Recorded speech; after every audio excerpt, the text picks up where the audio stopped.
Ross and Rachel. Rachel and Ross. That's been one heck of a seesaw, hasn't it? Friends is a show about a group of young adults learning to navigate life. For many, we see ourselves learning and growing as the friends do. Just like with those in our lives, they grow together and grow apart. We see couples that are meant to be, and those that never should have gotten together in the first place. Take thee, Rachel. In Friends, Ross and Rachel are set up as the couple that is meant to be. See? He's her lobster. But throughout the show, they just can't seem to get it right. We are so over. Ross falls in love with Rachel in high school, and then we spend season after season watching them almost make it. I think we should get married.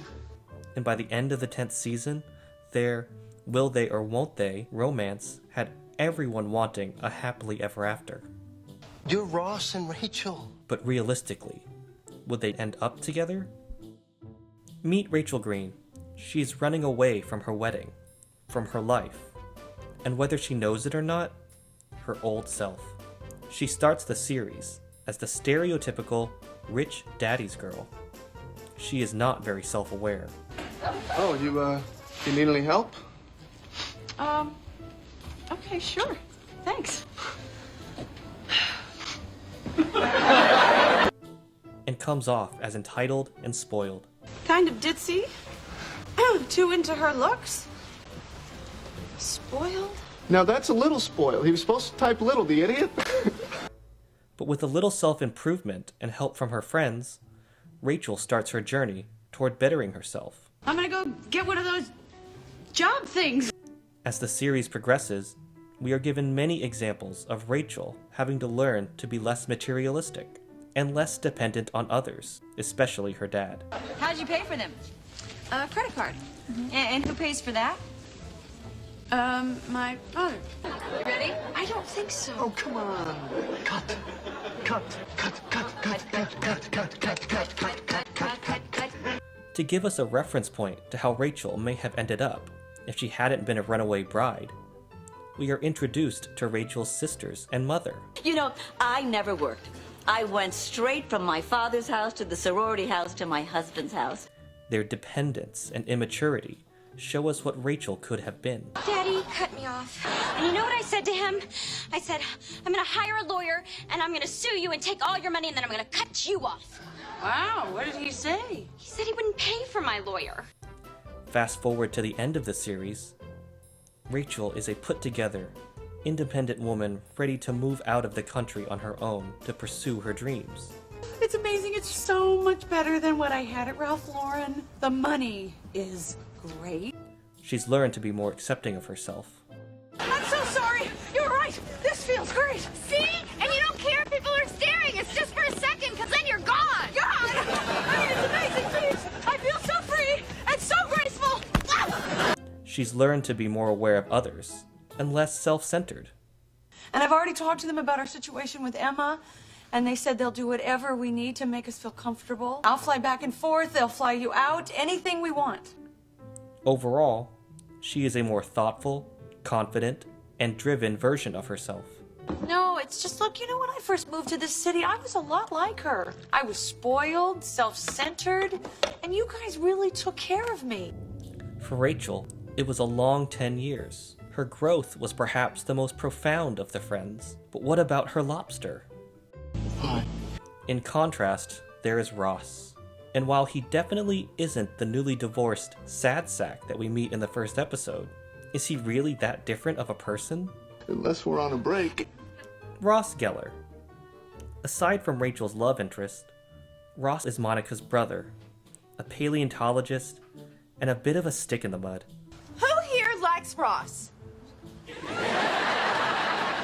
A laugh track and David Schwimmer's charming portrayal do a good job of masking some of Ross's more dislikable moments. Of course you don't like him. I'll be honest with you guys. When I first met Ross, I didn't like him at all. But some of Ross's more unfavorable traits seem to stick with him right up until the end of the series. That is Mark? Yes. I hate that guy. Ross has anger issues, and his personal insecurity is expressed in unhealthy ways. Well, I tried, but when I got to my lawyer's office, all I could hear was, 3 divorces, 3 divorces. Look, I just don't want my tombstone to read Ross Geller, 3 divorces. Throughout the series, Ross is shown to express his feelings of frustration and anger in outbursts of rage. Ross's anger is so out of control that at one point, he is suspended from his job for yelling at his boss over a sandwich. You threw my sandwich away. My sandwich! My sandwich! On several occasions, Ross has screamed at total strangers. Okay? She means nothing to me. Nothing! Move it! Move it! Move it! Hey, I'm the teacher! Maybe I should stand on your feet. Wait a minute. No! I'm the nice one. I'm the one who danced with the kids all night. In an amazing display of his complete lack of self-awareness, Ross condemns this very behavior in another episode. Telling you, this guy Rachel is with is crazy, okay? He viciously screamed at total strangers. I think he's bad news. Other than his anger and lack of awareness, Ross also comes across as very insecure. Wow, somebody wants people to know you have a boyfriend. Your one and only boyfriend. It's nice to have a boyfriend. Your loyal, loving boyfriend, Ross. Ross. He's the type of person who makes superficial changes to his outward appearance in order to compensate for his inner insecurities. So when Rigby got his samples back from the laboratory, he made a startling discovery. You guys had me all worried I was going to be boring. I got up there and they were all like staring at me. I opened my mouth and this British accent just came out. It becomes a pattern where Ross will feel down about life and respond by changing his appearance. He feels his life isn't going well, so he changes his clothes. People like Ross don't generally wear these types of pants. You see, they're very tight. I needed a new thing for today. Then, he feels dating isn't going well, so he whitens his teeth. You know that tonight is your date with Hillary. I know, that's why I did it. Come on, are they really that bad? He does not stop to think whether communicating poorly with his ex-wife or the women he is dating could be the cause of his problems. Please, Ross, it was so obvious. It was like you were marking your territory. While the other friends seem to be growing out of their old bad habits, No, I don't think it's just about just getting a girlfriend. or growing mature enough to accept their flaws. I can't just walk away. I've put in 4 hours. But look, you knew this about me when you married me. You agreed to take me in sickness and in health. Well, this is my sickness. Even in the 10th and final season, Ross is still angry, seemingly using changes in his appearance to mask his inner insecurities. Damn it! I know! Ross is a static character. A static character is a literary or dramatic character who undergoes little or no internal change.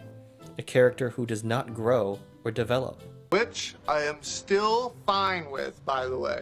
Whereas Rachel is more of a dynamic character, a literary or dramatic character who undergoes an important inner change, as a change in personality or attitude. Seriously, I did it all. The luggage that I'm taking is in the bedroom. This is Emma's Paris stuff. These are the boxes that I'm having shipped. And that's the sandwich that I made for the plane. So, Rachel has grown, and Ross just hasn't as much. This does not exactly spell the doom of their love affair. However, let's look at why Ross and Rachel have had problems in the past. I thought we were broken up. We were on a break. That, for all I knew, could last forever. That, to me, is a break up. Yes, the infamous "we were on a break." Ross and Rachel's most iconic fight. But it was what led up to the fight that is the real issue. I mean, I don't feel like I even have a girlfriend anymore, Rachel. Ross, what do you want from me? You want me to quit my job so you can feel like you have a girlfriend? At this point in the series, Rachel is just beginning to come into her own. She finally has a job she enjoys that makes her feel fulfilled. She's starting her growth arc.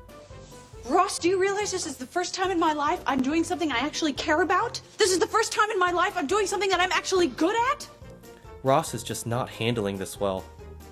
But instead of discussing it with her calmly, perhaps coming up with a compromise, or just adjusting his own expectations, he becomes possessive, passive-aggressive, and angry. I'm hurt. I'm actually hurt that you would think I would send you any of those things out of anything other than love. Hurt.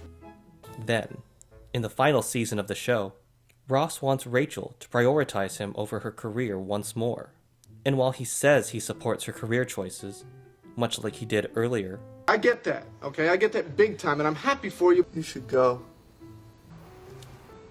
It's what you want. You should go. he ultimately ends up asking her to choose him over her career once again. But it would be nice if you'd realize that it's just a job. I love you. Do not get on this plane.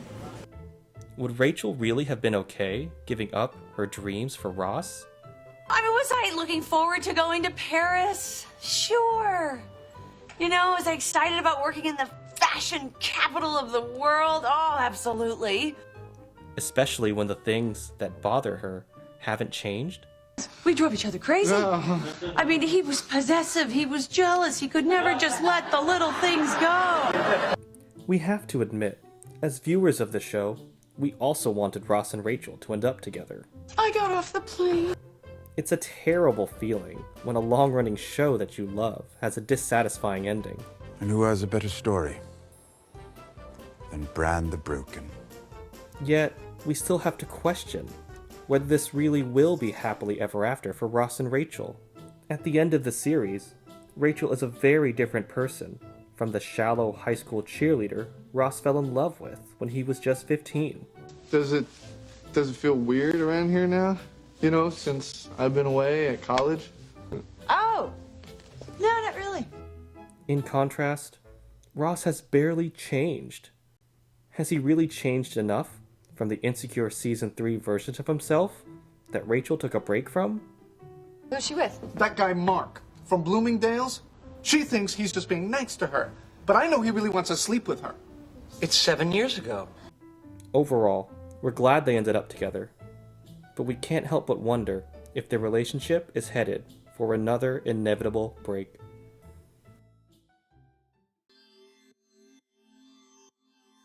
To prioritize him, retake. Rachel is Monica's brother, retake. But realistically, would they even end up together? Retake. Retake.